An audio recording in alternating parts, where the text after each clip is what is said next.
All right, guys, got more quarterbacks to look at this morning. And now we're moving on to the day two guys. And as I see it right now, there are not very many of them. There may only be one. I think there's one other guy that has some potential to sneak in, but he's really an enigma. So let's start with the guy who I think is pretty much guaranteed to be a day two pick at this point. It's Hendon Hooker.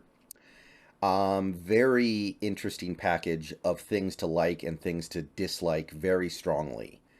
And there's definitely a timeline where this guy was creeping into the first round, but I'm not so sure if that was well founded. And now we're sitting here with him having torn his ACL. That obviously a tragedy, obviously unfortunate, but it may be resetting his draft stock to where it probably should have been all along. So Hendon Hooker, Tennessee Volunteer, he's going to be 25 when the season starts. So old, getting up there in years, already 25. 6'3", 217 pounds, nice size, long arms, big hands. Most of the big boards have him going in the second or third. The aggregate currently has him going in the mid-second. Lot of production. Dude printed efficient production over the last 2 years. 24 games, over 6,000 yards, 58 touchdowns, 5 interceptions.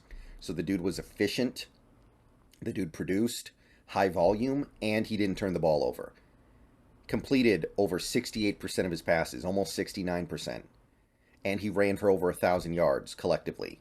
So he did it all in terms of what he actually did on the football field. In terms of pure raw production, Hendon Hooker, you're not going to find a guy who was better all around over the last couple years. The production cannot be denied, and it makes sense why he was starting to be talked about as a first-round pick. I get it. I also get that he has a good arm. It's not an amazing arm, but he has an arm to make all the throws. Very low turnover rate, takes care of the ball. One of the more productive quarterbacks in the college ranks with his legs. He can make all the throws with accuracy. Very clean with his footwork, and he's big enough to play in the NFL. Yeah, there's stuff to really like with Hendon Hooker, but I feel like people were getting a little ahead of themselves. Hendon Hooker is going to have to build his decision-making process from the ground up when he gets to the NFL. He ran a very simple college offense. He had to make difficult throws in college, but he didn't have to make difficult decisions. Everything was like schemed and scripted. It was basically life on easy mode. A lot of his throws were to wide open receivers. He's going to have to learn decision making basically from the ground up because he had to do practically none of that in college. He also obviously tore his ACL. And at the time he tore his ACL, people were talking about him as like a top 15 pick. As it stands, I think that's dropped him probably about a round at least. You're going to lose part of his rookie year in all likelihood. You're definitely going to lose some development time with him. And this is all kind of a big deal because the dude is 25 years old already. So what if he can't go his rookie year at all because he needs to develop mentally and repair himself physically? You're really talking about a guy who's not going to be able to give you anything until he's 26. That's not desirable. I understand you might be willing to live with it for a really good quarterback, but it certainly isn't what you want. And mechanically, it's not great. Like, his throwing motion looks very kind of painful. The way he runs, he looks a little bit out of control. It doesn't look all smooth and stuff, and that's part of the reason why I think he got hurt. It's a little he's a good athlete, but he's also a little bit of an awkward athlete. So before the injury, he was interesting. But he was interesting in a way that was like you were trying to figure it out. Okay, on the one hand, he's a dual threat with a ton of experience, and he was very successful in college, but he didn't know how to run a real NFL offense, and his throwing mechanics were whack. And you were like trying to weigh those things. Is he worth a first round pick? Is he going to be worth, a top 20 pick? The injury. Well, look, before the injury, I wasn't really thinking he was a top 20 pick. Maybe a back end of the first round guy. Maybe. But the injury, my excitement level just kind of crashes there. So, look, if he's there in the third round, there's enough positive stuff here for me to take him there. I'm not taking him in the second, knowing that he's probably severely stunted for that rookie season. and knowing all the other shortcomings. There's too many red flags here. But if he gets to the third round, I'll start to overlook those red flags a little bit and take a look at the things that are positive about him. So, third round for me. All right, next up we have Tanner McKee. And Tanner McKee is a guy who some teams seem to really, really like. So I feel like he creeps into day number 2, even though I don't think he should, and I could easily see him crashing down to like round 5. Stanford Cardinal, 23 years old, big, 6'6", 231 pounds. He's big and he has a big arm. That's basically what's going on here with Tanner McKee. Almost 33-inch arms, 9 3/8-inch hands. That's his calling card. He's big and he's got big hands. I'm sorry, a big arm. So everything else, Not very athletic. Didn't do too well at the combine. 33-inch vert, 9'6" broad. Not surprising. He's not marketing himself as a good athlete. Some big boards really like him and have him in the 2nd or 3rd. Others really don't like him and have him in the 5th, 6th, 7th. The aggregate a few days ago had him at the back of the 3rd, but it fluctuates rapidly. And actually, it's put him down to day 3, put him back up in day 2. It's been up and down for him. I feel like the way this guy plays football is going to appeal to somebody, and he's going to sneak into the back end of day 2, but could go either way. And the production is definitely not somebody you want to spend a day 2 pick on, right?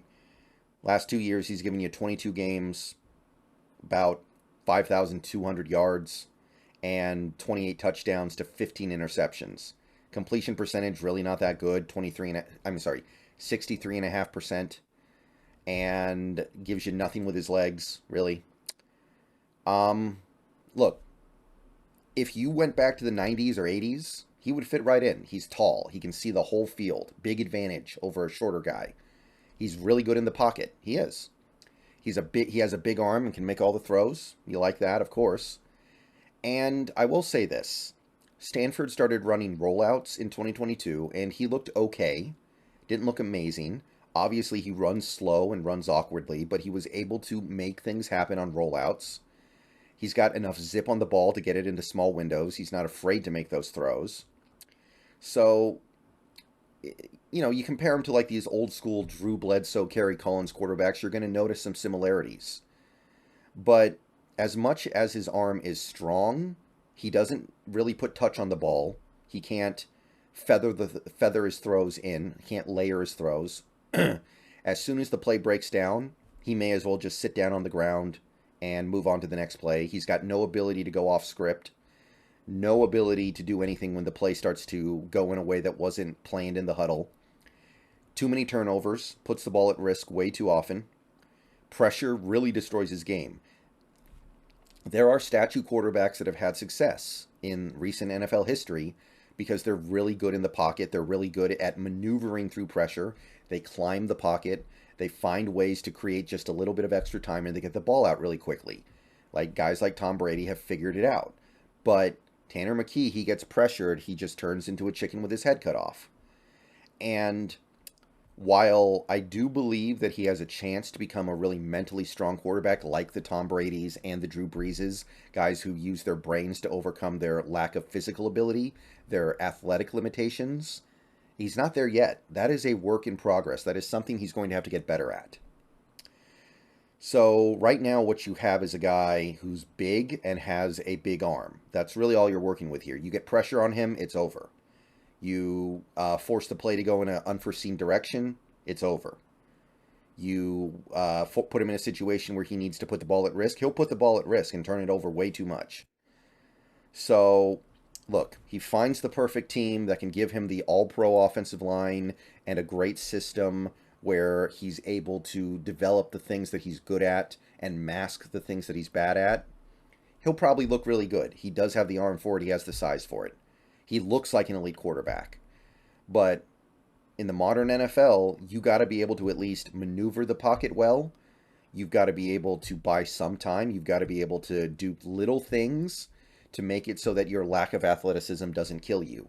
And right now, Tanner McKee can't do it, and I don't get the sense that he can do it. This is a quarterback straight out of the Drew Bledsoe, Kerry Collins model, like I said.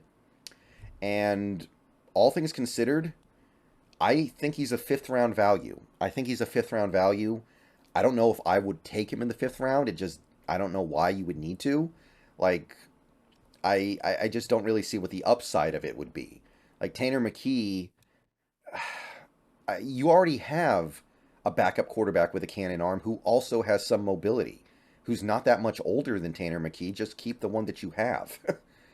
Don't spend a pick on one, especially if it has to be a day 2 pick. But even in the 5th round, I don't really see the point. I just don't really like what I see here that much. There are some positive things, but nah. Even in the 5th round, yeah, he's probably worth it, but are you going to get your money's worth out of it? I don't think so. All right, so those are the day 2 quarterbacks. There were only really 2 of them. I don't see any others having a realistic chance at it right now. Maybe one guy, and I seriously doubt it. But, yeah, going to be a slow day 2 for quarterbacks in all likelihood. Let me know what you guys think about these 2. Probably some more videos later today. And moving on to day 3 tomorrow.